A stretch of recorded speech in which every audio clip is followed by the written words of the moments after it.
Well, good afternoon, everybody, and thank you for the opportunity to introduce you formally, at least all of us together, your next Secretary of State, Dr. Shirley Weber, and your next U.S. Senator from the state of California, Alex Padilla. Before I introduce the two of them more formally, we have a chance to dialogue and, of course, answer any questions that you may have. I thought it important just to begin with a quick update on where we are in this pandemic, particularly in light of the fact that 361 individuals we reported in the last 24 hours lost their lives to this disease, one of the highest reported death totals since the beginning of this pandemic.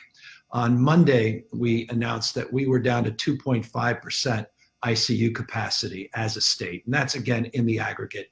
Each and every part of the region is in a different condition, experiencing different conditions as it relates to ICUs and hospital admissions. But as a state today, we are down to 1.1% ICU capacity. I remind people that even as we get down to 0%, has been the case in Southern California and San Joaquin Valley, that doesn't mean we eliminate ICU capacity. We're now just in the surge capacity. But as a state, as we speak, 1.1% ICU capacity. We had 39,069 cases that we are reporting over the last 24-hour period. And we've experienced, not surprisingly, a rapid rate of rise in terms of not just the positivity rate, which is now at 12.3%. That's the highest 14-day total that we've experienced since the beginning of this pandemic, 12.3%. But the 7-day is slightly higher at 12.6%. I want to talk about that in a moment, but first I just want to put in context what's happened just over the course of the last 3 weeks and give you a sense of how dynamic and virulent this disease is. Just consider when we met just 3 weeks ago, December 1st, we had roughly 2,000 individuals in our ICU that were COVID positive patients. So 2006 to be exact. Today we have 3,827, almost double in just 3 weeks the total number of patients from December 1st to December 22nd. 3 weeks, almost double the total number of positive patients that are in our ICUs. Our ICUs currently, 55.4% of all of our patients in our ICUs now have tested positive for the coronavirus. Consider the hospitals. 8,517 individuals were in our hospitals that had tested positive for COVID-19 on December 1st. Now 18,828.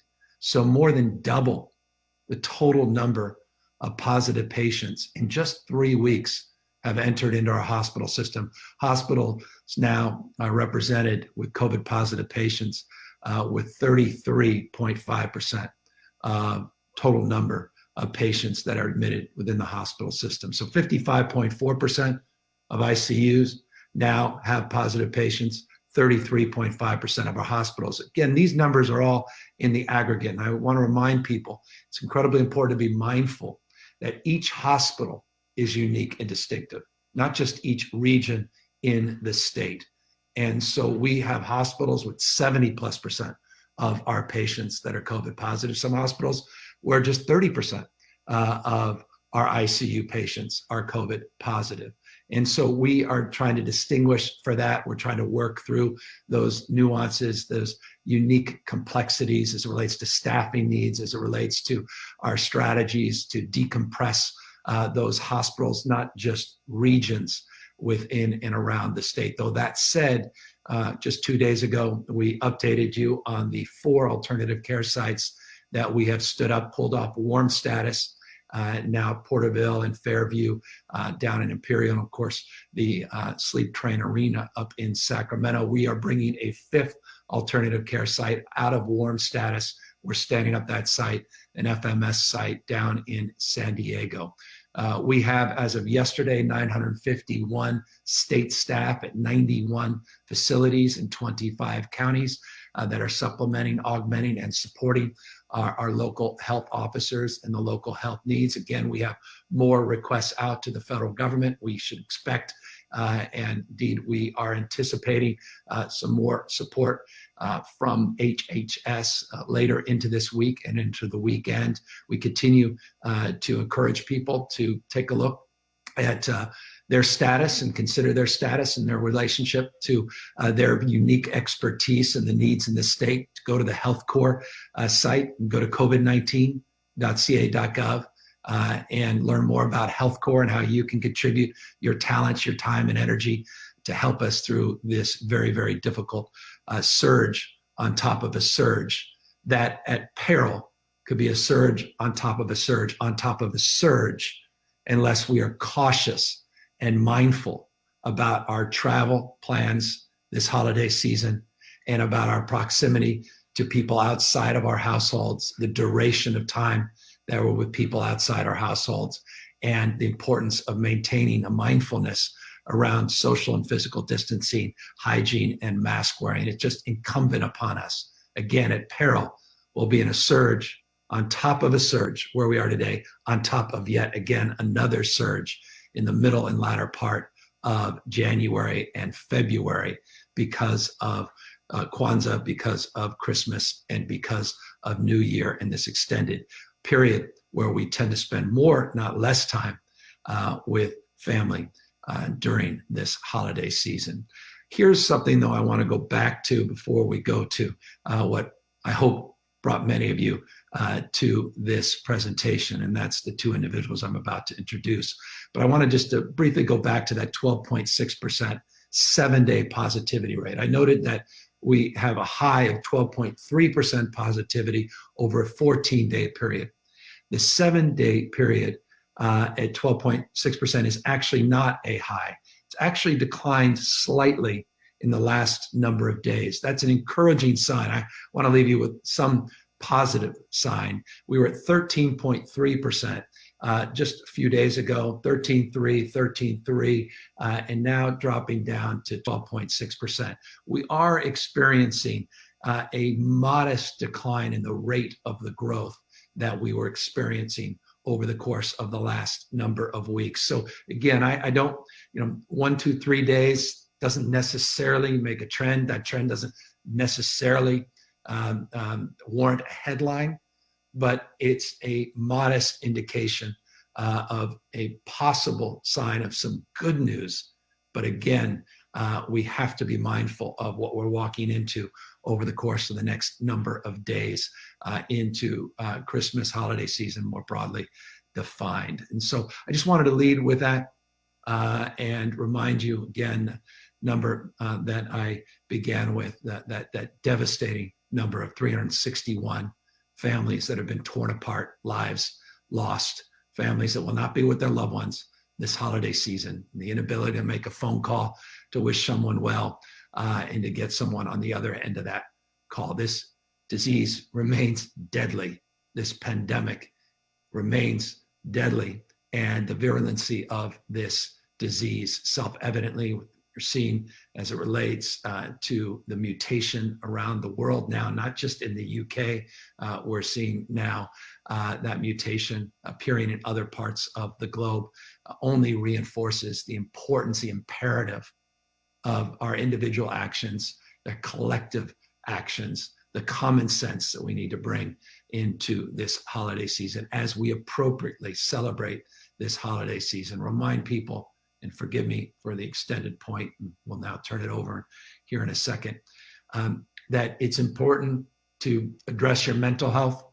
It's important to be mindful in every way, shape, or form, to get fresh air, to do as much as you can outdoors, and to get exercise, and check in on people you love, check in on yourself, and be there even if you can't be physically there for those in need. And so again, more and more outdoor focus, outdoor activity, exercise, mindfulness, be more sensitive, perhaps now as supportive as you possibly can be to not only friends, family, but even strangers. And this is the holiday season, and I saw so many of my staff members yesterday out there contributing their time and attention to Cal Volunteers. You can learn how you can volunteer on the Cal Volunteers site, or go to that covid19.ca.gov website and learn how you can volunteer, food banks, and other safe volunteering opportunities. It's also a big part of the communitarian spirit, which is part of the holiday spirit as well. Final update, 128,210 doses of the vaccine have been formally administered so far to date in the state. That's numbers from yesterday. So they lag a little bit, but you get a sense of the flywheel where we are getting these vaccines and we are getting them out and increasingly into remote and rural parts of the state, always mindful of equity and always mindful of where you are in the queue. At 2 o'clock today, between 2 and we believe is 2 to 4, we have our Guidelines Advisory Committee meeting publicly. You can tune in on the covid19.ca.gov website. The advisory committee is meeting with the guidelines work group on Plan 1B, and that's the next cohort that will be prioritized to get more vaccines. First cohort of the 128,000, again, healthcare workers and those in congregate facilities. The next phase includes essential workers, it includes food workers, it includes a much broader universe of individuals, including seniors 75 and over. That public discussion will be held 2 o'clock today. So forgive me again the long-windedness. Thought it was important to update all of you on those important statistics and data, but also to now take advantage a little bit of this exciting moment in at least California history and policy, not just politics. Two extraordinary people that I've known for many, many years, and two people I've admired from afar when I only knew them professionally, and through their reputation and their extraordinary hard work. I'll begin by introducing and asking Alex Padilla, your current Secretary of State, who we announced yesterday will be the next U.S. Senator from the state of California when Vice President-elect Kamala Harris is sworn in to the United States Senate. After she's sworn in, Alex Padilla will have that privilege of serving the remainder of her term as representative of the state of California to the United States Senate. Many of you know Alex well. I've known Alex for years and years and years. I knew him, again, reputationally as the youngest president of the city council down in Los Angeles. I think he was just 25 or 26 years young when he ascended that position, to his incredible work that he did as a state senator here in Sacramento, representing his district down in the Los Angeles region. The incredible work he has done, not just as Secretary of State over the course of many, many years, but truly in contemporary terms, as of late, conducting this historic election, which he did magnificently, this all mail-in ballot election supplemented with in-person voting opportunities, the work he's done to improve accessibility, transparency, and the accountability within the Secretary of State's office, his partnerships with the community, as well as his partnerships with the legislature, also have not gone unnoticed. Person of character, decency, integrity, great intellect, MIT after all, and someone I have called as a friend and a wonderful family man as well. And so it's a great pleasure, privilege to introduce you the next U.S. Senator from the state of California, Alex Padilla. Thank you, Governor. It's still sinking in, but excited and eager for this next chapter and opportunity to make you proud and make all Californians proud to go fight for us in the U.S. Senate. So again, thank you for this. It's a tremendous honor, and I'm humbled by it. First things first, for the folks who saw how that now viral video started. you and I talking about our kids jumping up and down in the back. Thankfully, Angela has heeded your advice to take them outside and go get some exercise. So we got a few minutes of quiet in the house right now. But, and also want to kind of point out that, man, you knew how to pull my heartstrings when you asked me the question the other day. And while the video snippets only make a quick reference to my folks, I did want to share a little bit more for everybody's benefit and why that means so much to me. My parents came to the United States from Mexico as millions have, right? This is an American dream story, not unique to the Padilla family. My father, with a very limited education, spent 40 years in a kitchen working as a short order cook. And for the same 40 years, my mom used to clean houses. She was the lucky one. She had a chance to finish grade school before going to work to help her family. And to think that through their sacrifice and struggle and hard work, they raised 3 children. They have an older sister who's been in education for many years, from TA to teacher to principal, now working for the Los Angeles Unified School District, and a younger brother who works for city council president in Los Angeles. So we're all in public service, and that's not a coincidence. But it hits home because of the struggle and sacrifice I saw growing up. I see it in so many families trying to live their American dream and struggling to do so. And that was prior to the COVID-19 pandemic. Right? The pandemic has only exacerbated what we think of who's an essential worker, who's not. We see who has the luxury of being able to work remotely versus who isn't, who's been able to keep their job versus who's been laid off. We have some families struggling with this homeschooling environment versus those that may have better digital literacy or access skills.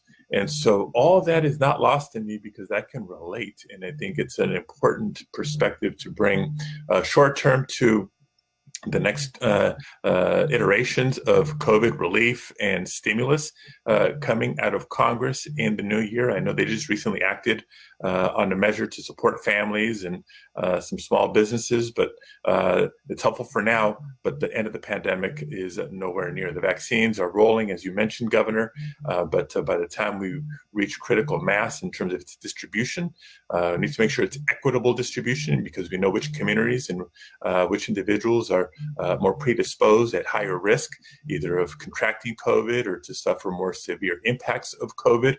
All this is complex, but important perspective to bring to a short-term COVID response by Congress, but also to keep in mind as we tackle some of the longer-term issues, like making sure everybody has access to quality healthcare, making sure that we not only tackle climate change globally, but address environmental justice along the way, and that will make our democracy and our economy more inclusive. So again, just want to thank you tremendously for this opportunity, make you proud by being a fierce advocate for working families throughout the state of California. Angela, the boys and I just thank you again for the honor, and I'm ready to get to work. And if you'll indulge me just a few words in Spanish, because I know there's some Spanish language press that are tuning in.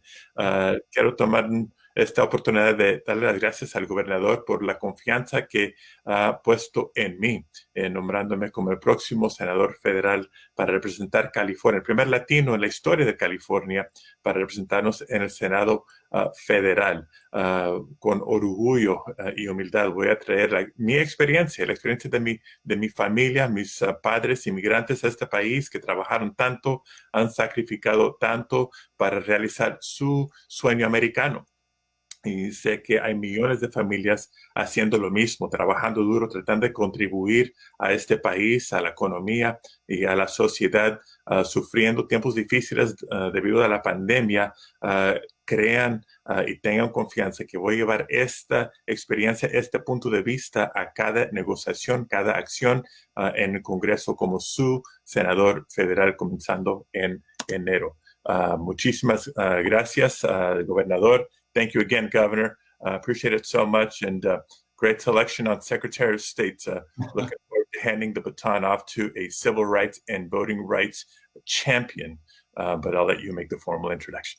I love it. But it's a great segue, and again, thank you for thank you for being being willing to put yourself out there at this critical moment and in this critical time in history. And also, thank you, as you were just noting, making history as well.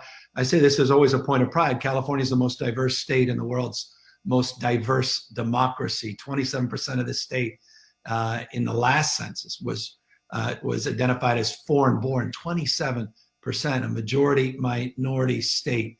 It's a point of pride, our capacity to live and advance together across every conceivable difference. But we never had a Latino U.S. senator, and you will be that first, and we are indeed proud of that. It's long overdue. But with the spirit of firsts in mind and the spirit of advancing the cause, as you rightfully identify, which is the cause that has been a big part of Dr. Shirley Weber's life, the issues of economic justice, racial justice, social justice, environmental justice, rights broadly defined.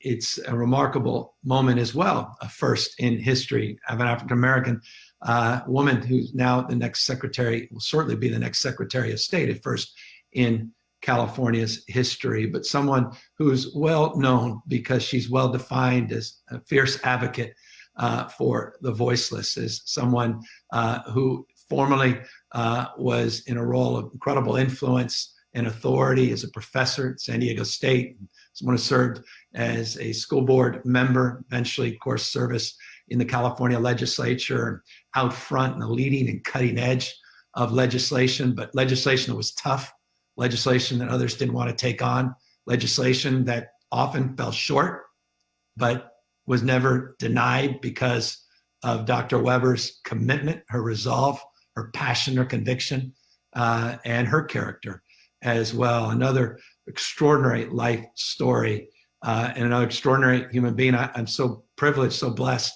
to have been, just momentarily being put in this position to be able to ask you, Alex, to pass that baton to Dr. Weber as the next Secretary of State. And so it's with that, I'll pass now the proverbial mic and turn it over to the next Secretary of State of California, Dr. Shirley Weber. Thank you, Governor, and thank you, Alex, as well.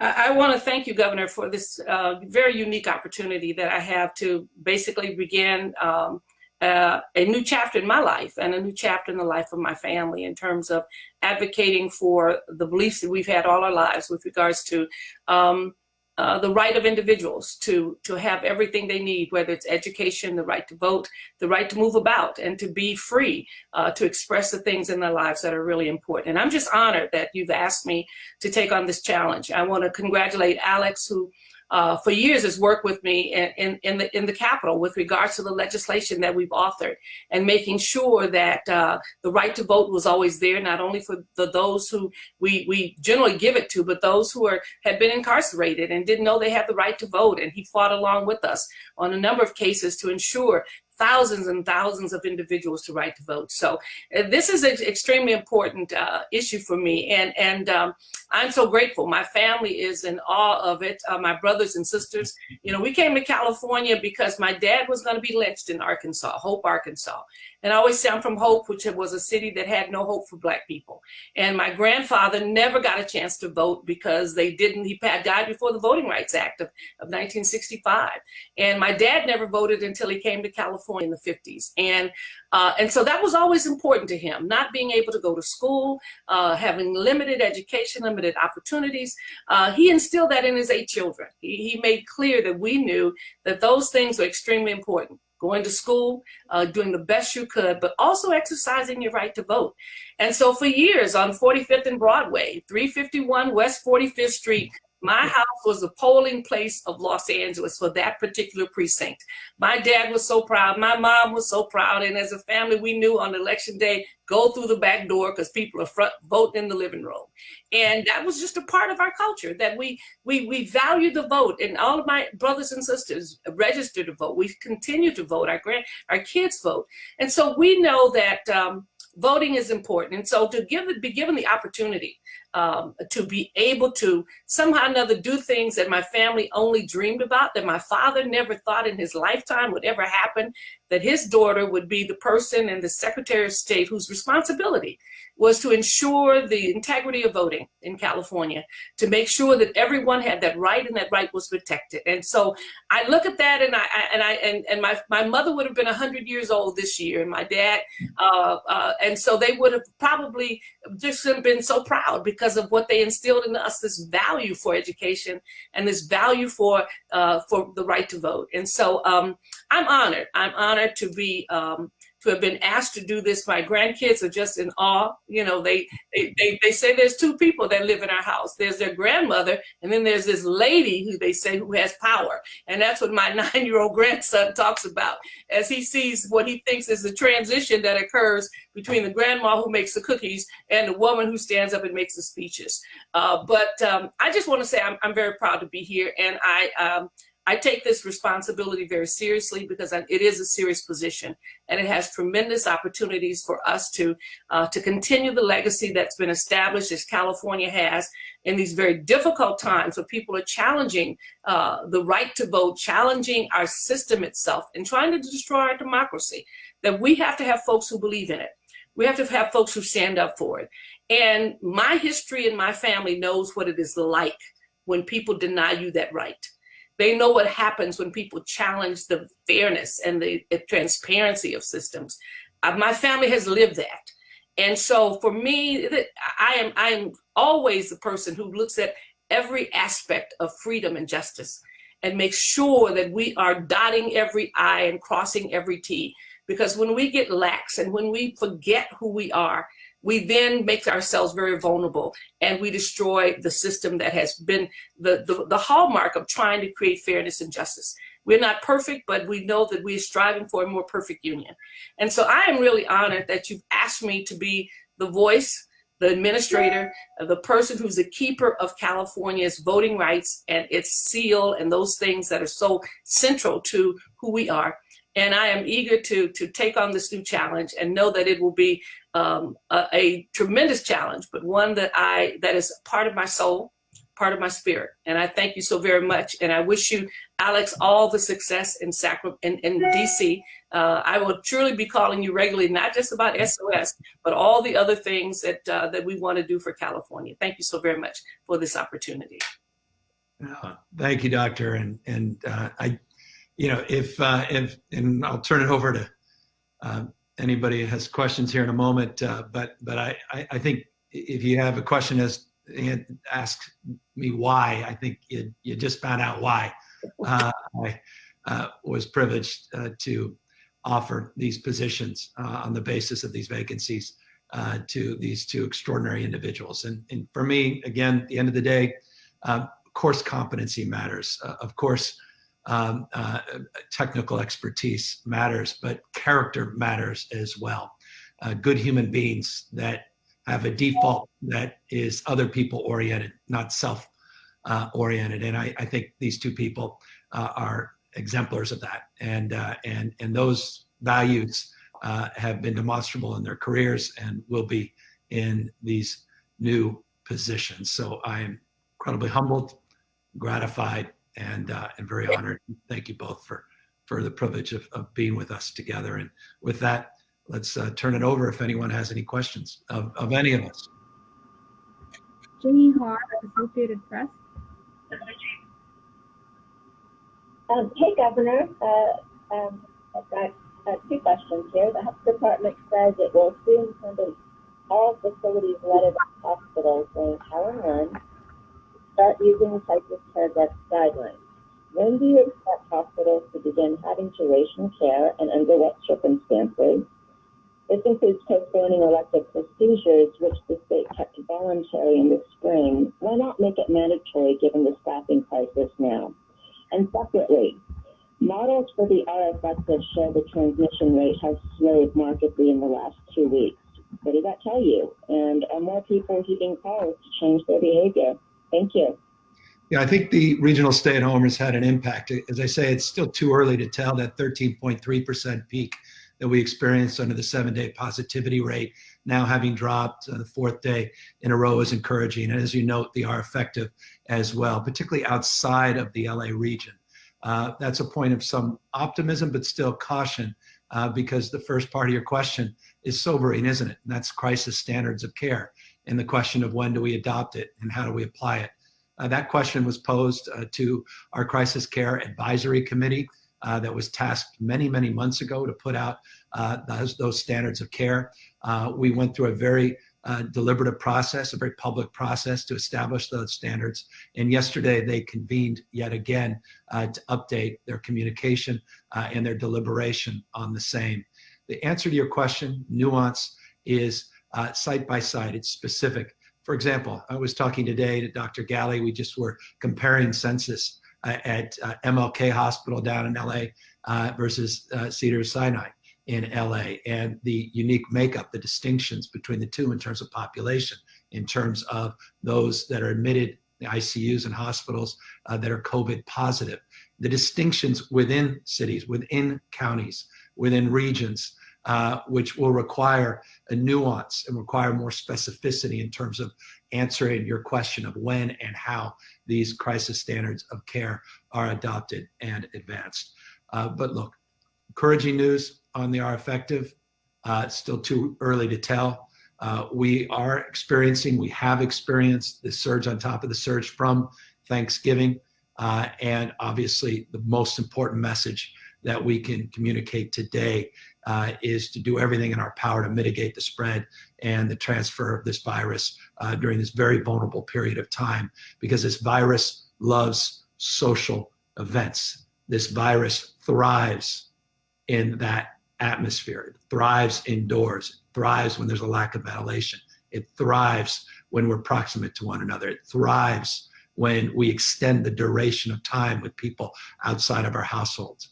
And so we must do everything in our power to mitigate those conditions and to ultimately drive this virus and extend our time and opportunity to administer more doses of the vaccine and to allow for the extension of the time to patient care. And that goes to your final point. Forgive me for the long-windedness, but 3 parts of your question.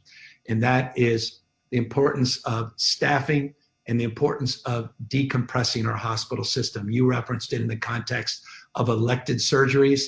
I'll broaden it to scheduled surgeries. You're already seeing hospitals, you're seeing systems, you're seeing already, based upon trends, based upon the specific conditions that exist and persist or are projected within those systems and hospitals, you're already seeing significant reduction in elected and scheduled surgeries. We are in constant communication with hospital leaders and with the system itself. And so far, we don't feel we need to mandate that, as these individuals, these organizations, these leaders are making appropriate choices. We have waivers on staffing, which I know is difficult and stressful, particularly on our extraordinary nurses. And we've seen those waivers exercised and those staff ratios providing more flexibility. And you're seeing now surge plans, not just on the ICUs, but also we're starting to see the capacity plans that were put into place many, many months ago begin to be put into place as it relates to physical extension of existing spaces on existing hospital footprints, meaning tents starting to go up in and around parking lots, parts of hospitals that were not used for ICUs now being used for ICUs, all the flex planning that's been done over the course of many, many months now starting to take shape in anticipation of this moment, in anticipation of the next few weeks. Tiffany Stecker, Bloomberg News. Hi, thank you. This is a question for Secretary Padilla. Mr. Padilla, could you tell us what committees you hope to serve on in the Senate? Are you expected to fill Senator Harris's spots on those committees? And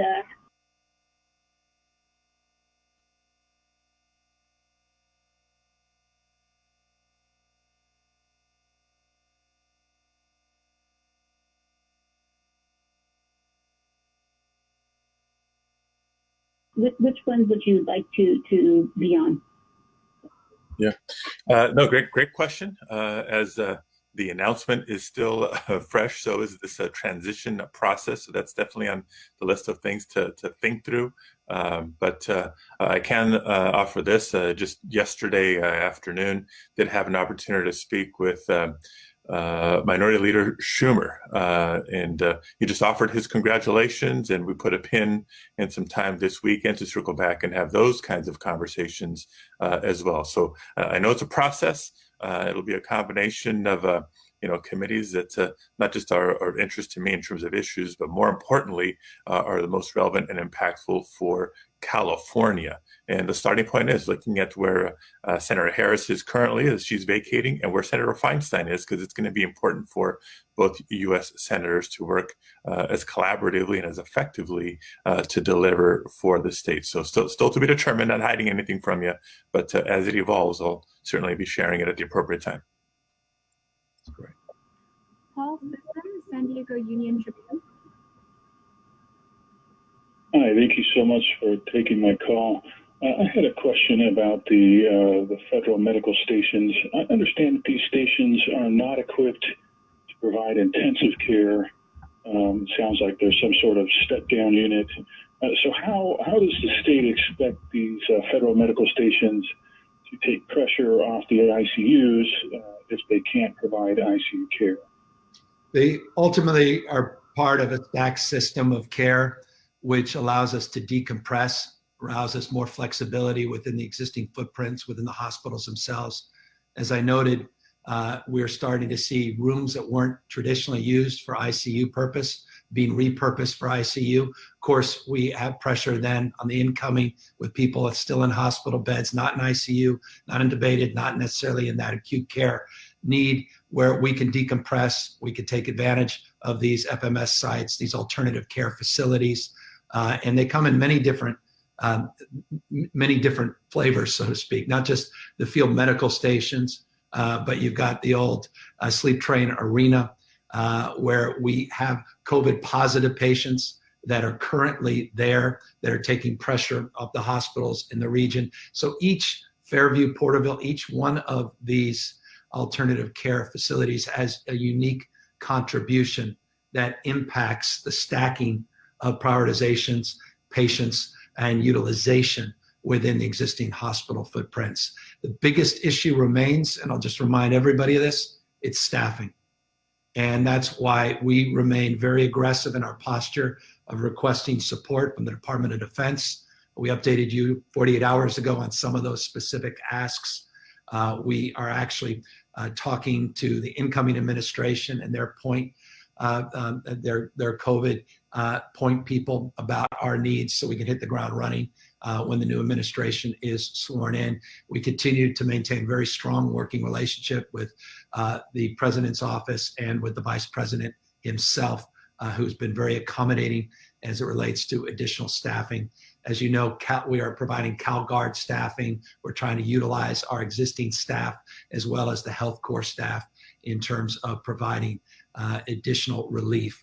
We also are hopeful, a little bit of a preview, we're hopeful that the holidays for everybody, it makes it difficult because people have already pre-planned their time away. Maybe this is their vacation time, maybe it's with their family or loved ones.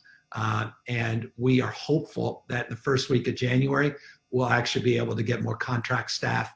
We're able to actually access more staffing at a critical time in a week or so as well. So we're playing around with all those staffing needs, but the FMS site is really about decompressing the rest of the system. Alex Michelson, Fox 11. Thank you, Governor, and congratulations to you both. Governor, you mentioned this concept that character counts. In a state with 40 million people, you have a lot of qualified people to choose between. I know you and especially Secretary Padilla have been good friends for a long time. Can you reflect on what your relationship with each of them, what that's informed you about them as people, and how you think that translates to both your decision-making process and to how the job performance will be going forward? I think, well, first of all, thank you for that question, because it's a thoughtful question and it deserves a thoughtful response. You know, the thing that separates, I'm former county supervisor, former mayor, two-term lieutenant governor, now governor.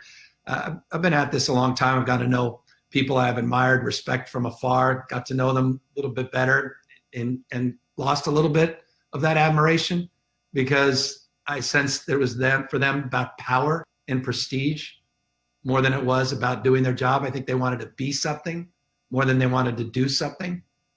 What I think, honestly, truly, we wouldn't be here together. Full stop. If I didn't believe these two individuals were different than that, that they're here to do something, not be something. I've seen it up close.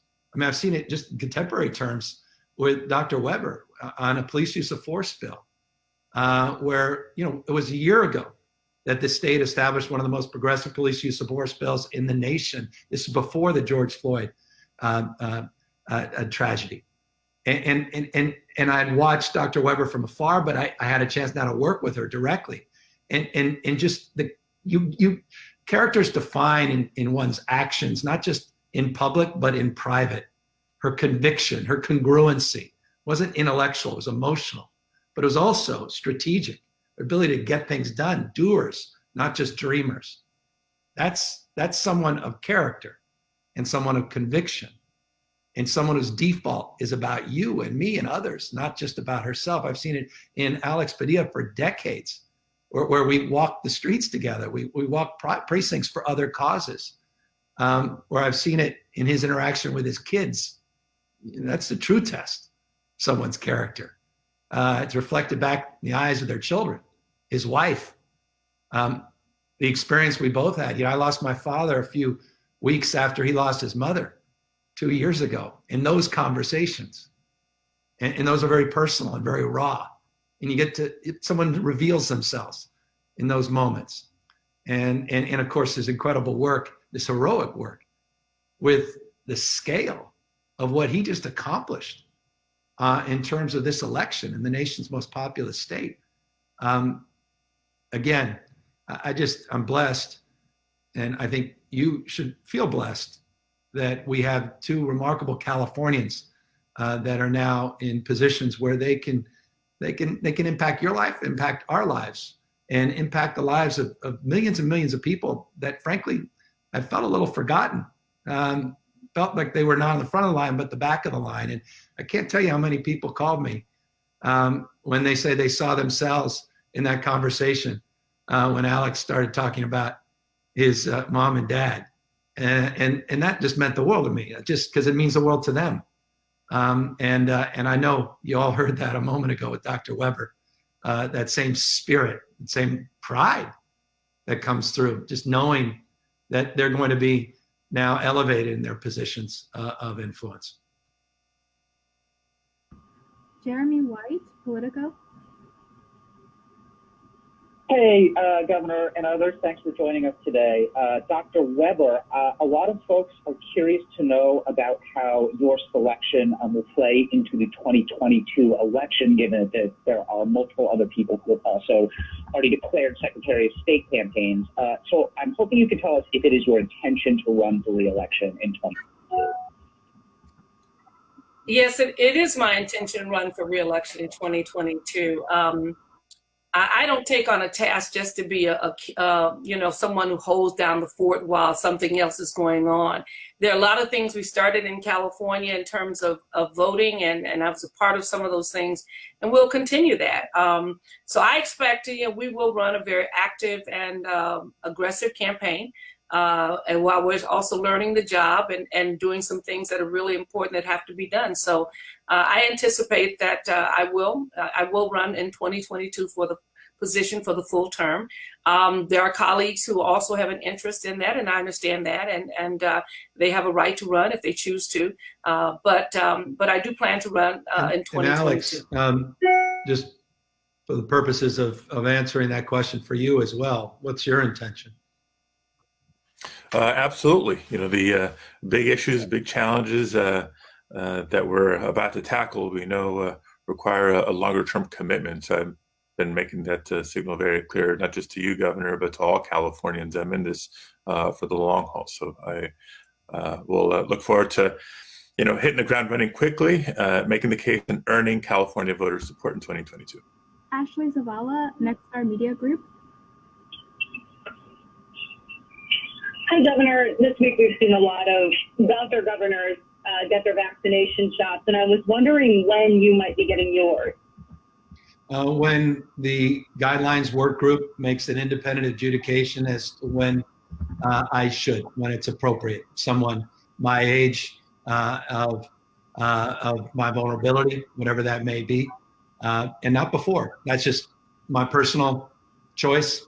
I think it's important, and I appreciate. I don't begrudge those in elected office that have gotten the vaccination. In fact, in many ways, I applaud that because it's important to show folks that it's safe and it's efficacious.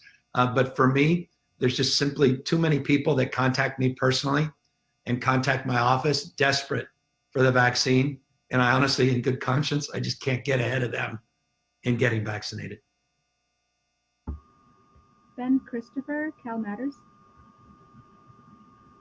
Hi there. Thanks so much to all of you for taking the time to take my call. So this is a question for both Secretary Padilla and Dr. Weber. The $35 million contract with SKD Knickerbocker remains unresolved as far as I know. So ultimately, which of the two of you will be responsible for resolving that?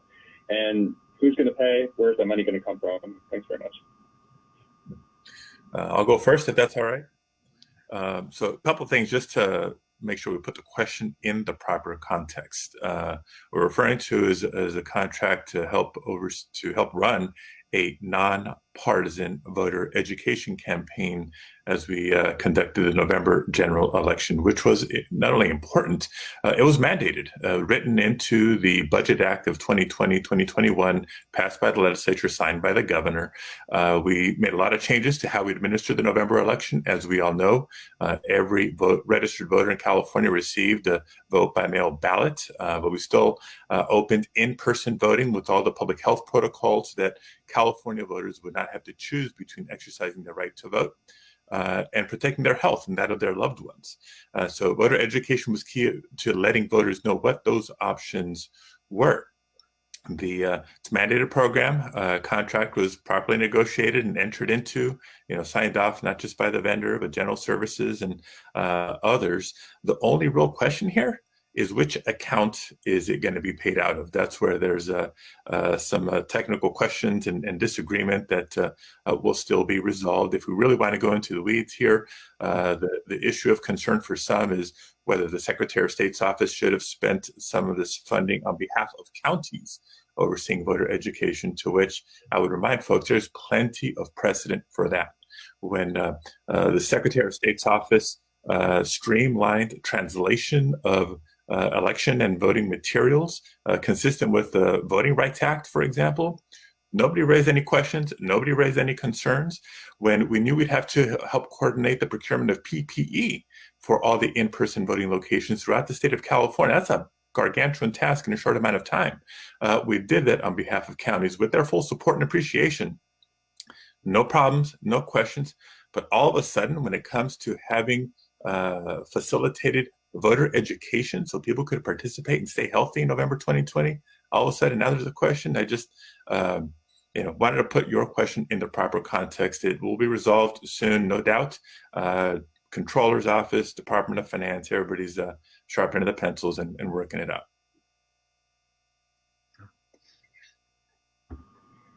Padilla and Ms. Yee work it out. They're very competent administrators in their own office, and so I'm confident that they will resolve it. We were not involved, at least personally, I was not, and so I am confident that they will handle the issue, and that's very complex as he has explained it, that they will handle it. Yeah, and just know we're working with legislative leadership and finance, and we'll get that paid. Yeah. Sophia Balog, Sacramento Bee.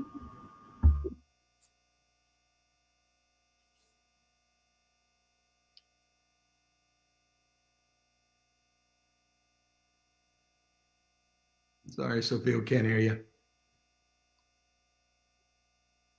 The president signed the economic relief bill that Congress has passed. How soon can EDD pay those people their benefits? Well, we hope to get those checks out as quickly as possible. It's part of it's a system now that is well defined in terms of the UI being extended for 11 weeks if indeed the president signs it. The additional supplement at $600, though we'd love to see $2,000. I appreciate Speaker Pelosi being willing to take the president at his word, and that, by the way, represents if you see a $2,000 supplemental payment to people in that category, it's upwards of $60 billion that be infused in the state of California versus about $18 billion with those $16 or $600 checks. But our capacity to do that is substantially better than it was because we've been able to significantly address the backlog of cases with the reboot and the ID.me system to deal with the vulnerability of fraud in the EDD program, particularly with the PUA, the Pandemic Unemployment Assistance, distinguished from the unemployment insurance payments. So systems set up. We look forward to having clarity, and we'll get those supplemental payments out similarly to what we did briefly with those supplemental payments where California did take a leadership position and didn't criticize or critique that support. We actually took advantage of that additional support for a number of weeks with those supplemental payments during the summer, the latter part of the summer. So they're ready to go. We're eager to get the signature from the president, unless indeed he wants to increase those direct payments, which would indeed be encouraging. Patrick Healy, NBC4. Hi, Governor. Quick question following up on your comments earlier in the week about the new strain from England. Have you given any further thought to tightening quarantine requirements at the major California hospitals, as I guess San Francisco and Santa Clara have done on a county basis? Thank you. Yeah, we have. We're looking for a more universal travel policy. So I'm previewing it a little bit for you. We're very close to making that public. That includes PSAs. It includes information campaign, including the pursuit. And this gets more complicated, and that's why we haven't announced it yet. Just some in-flight information, some reservation lodging information if you're indeed going to travel for essential business purposes, that there's some confirmation as it relates to travel advisory being abided by. We have an advisory in place, but we are working with local health officers to potentially tighten that up. In addition, I should just note an extension to your question. We have been in contact with not only Virgin Atlantic, but also Delta in their partnerships. They have the direct flights from Heathrow into LAX. And as you may know, I'm not sure it's universally known, but it seems to have gotten out there that by Thursday, tomorrow, they'll be requiring negative tests for all flights, not just on the East Coast, but also here on our coast. And so that's encouraging news as well. So more information forthcoming in this space. Answer is yes, we're looking to tighten those travel advisories up. Final question, Brody Lebec, LA Blade. Good afternoon, Governor, Dr. Weber, and Secretary Padilla. On behalf of myself as the editor of the Los Angeles Blade and my publisher, congratulations to you both. Secretary Padilla, you have been a long-time ally of our community, so this is really cool to see you in the Senate seat. Dr. Weber, I have a quick question for you. Governor Newsom, in this last election cycle, working with Secretary Padilla, did just a massive job of getting the mail-in ballots out to California voters. Participation was incredibly high. But one of the areas that, of course, is going to be of overriding concern and continuing concern will be, of course, our minority voters in the state of California, particularly in our Black and Brown communities, as well as our LGBTQ communities. Have you given any thought to continuing on the initiatives that Secretary Padilla as he has already laid out, and further guidance, of course, from Governor Newsom? And again, congratulations to you both. Well, thank you. The good thing is I once chaired the election committee in the assembly, and I still serve on the elections and redistricting committee. So many of the ideas and new plans that Mr. Padilla put in place came through our committee.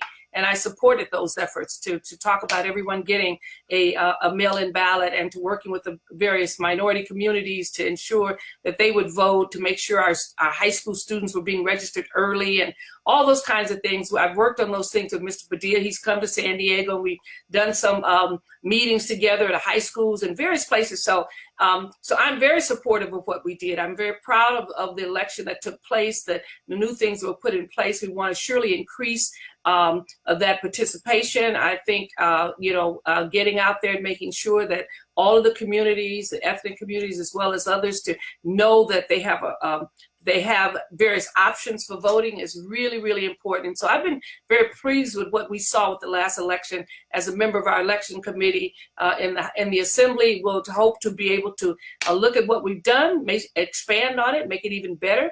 And we've seen record turnouts in voting, and every Californian should be excited about what we've done, because I can remember the times when we were praying for 50% of the people to vote, or 40% or 30%. Well, I'd look at certain communities and it'd be 20%. And I spent most of my time in the assembly pushing my district, particularly the 79th, a very diverse district, to make sure that we were always up there in terms of voter turnout. So I'm excited about the fact that we figured it out. We're beginning to figure out most of it, and that we work on a time when we will have as much excitement as we had this year, if not more, around voting. That is extremely important. And there was a period of time when it was just ho-hum, here we come, an election day. And now people are excited about it and voting a week in advance and 2 weeks. That's what we need to do. I remember when South Africa had its first election, and we were just in awe of the people wrapped around the buildings wanting to vote for a week or two. And that was what the passion was missing in California and in this nation. So we're restoring it now. Record numbers of people voting across the country. We should be ecstatic that these folks finally realize just how important this democracy is, just how important their vote is, and that every Californian, every person in this nation who is eligible to vote should go to vote. So yes, I embrace what we've done. And we hope to be able to expand on it so that we at some point will have 100% of all of our registered voters actually voting in every election. That's my goal. You shoot for it, and you get, at least they say, if you shoot for the moon, you get off the ground. And that's what we plan to do. I love that. Hey, Alex, you want to build on that a little bit? Let's get you off mute. There we go. 10 months of quarantine, still good. I got to remember to unmute. Look, I think we have tremendous momentum going that I have no doubt soon to be Secretary Weber will continue to build on. I'll just call out a couple of things that have been part of the foundation now. Number one, a very low-key bill that went through the legislature a couple of years ago, was signed into law, now adds to the official duties and responsibilities of the Secretary of State to increase participation rates, right? What a concept.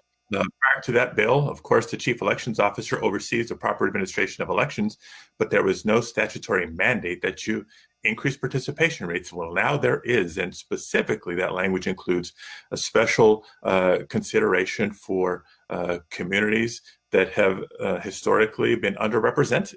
And so that should be driving the initiatives and the efforts for the current Secretary of State administration and future administrations. And by the way, future legislatures can call those questions to see how those are being pursued.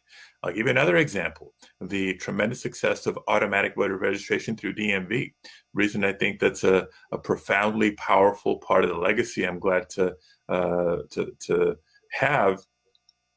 Prior to that, if you're eligible to vote in America today, but not registered, you don't get the state's voter information guide. If you're eligible to vote in America, but not registered, you don't get your county sample ballot.